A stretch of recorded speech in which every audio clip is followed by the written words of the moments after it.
Startling revelations from former TUSD high school teachers about credit recovery courses. They say the district has allowed failing students to unfairly take CR courses to graduate. State Superintendent Tom Horn calls it fraud. Chief Investigative Reporter Valerie Cavazos continues her series, Bending the Curve. Credit recovery courses are used in schools nationwide and help students get back on the path to graduation if they didn't pass a course the first time around. TUSD has guidelines and stringent rules in place, but the teachers say in some cases the district has not followed its own rules.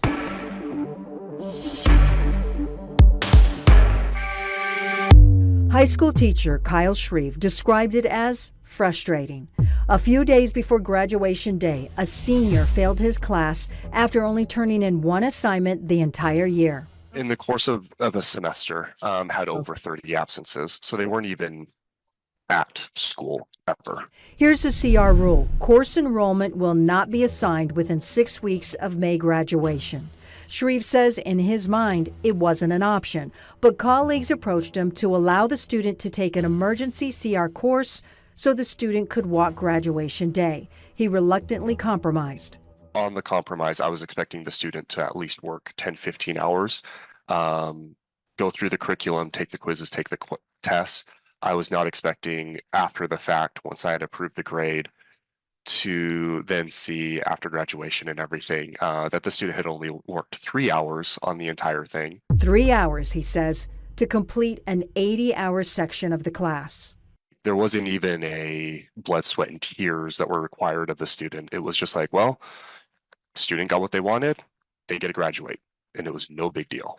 It was a big enough deal for Shreve for him to take a course unit himself. One unit took him 1 hour. To do just the quizzes and the tests, I just ran through it.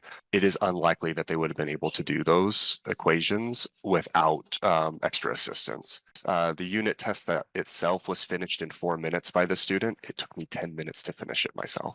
If you go onto Google itself, there's an AI voice read, like where you can click on a voice link and then read the questions to Google, and it will answer the questions for you. All the questions are just online. It's a similar complaint former high school teacher Lisa Neighbors made to the board a year ago. She detailed her concerns about all credit recovery courses in this email. She wrote, a student can fail a course and retake a shortened version. There are some courses that students move through in 2 days. Previously, we had students moving through an entire course in 3 hours. How is that a real course? And we give them a grade for it. The CR rule states students seeking grade replacement must repeat the course in person and not in an Apex credit recovery course. Neighbors says the district had clamped down on credit recovery rules in the fall of last school year. But I think when the district realized that the students weren't moving through it quick enough, the rules were relaxed. She told the board the district encourages teachers to not look too closely. State Superintendent Tom Horn had this reaction. That's just a fraud. He continued, it's completely irrational to move students through CR courses whether they've learned anything or not. I could see a summer course and the student would have to pass a test, so they would have to have learned the material, but certainly not in a couple of days. I sat down with TUSD board member Val Romero. Do you think that's fraud? Based on those facts, yes. It's not fair to the student that does all the work. I agree that it should be, if they do credit recovery, it should be on a pass-fail. They're not proficient, and now they're doing credit recovery. We got to change our foundation.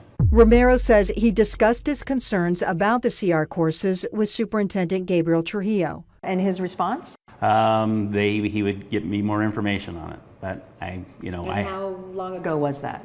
It was a few months back. Where does this stand in your mind? What do you want to do? If we can create this policy, I need to get enough information so I can have somebody present this to us as a board. What are my other board members going to do? Are they going to be supportive of this also? Because I'm only one of 5. What you're talking about is schools perpetrating a fraud on the public, and that's terrible, and we need to elect school board members who are academically oriented and who will not permit this kind of thing. That's where the power really lies in our society, is at the school board level. I reached out to the district for an on-cam interview with Superintendent Trujillo. The district again just sent a statement.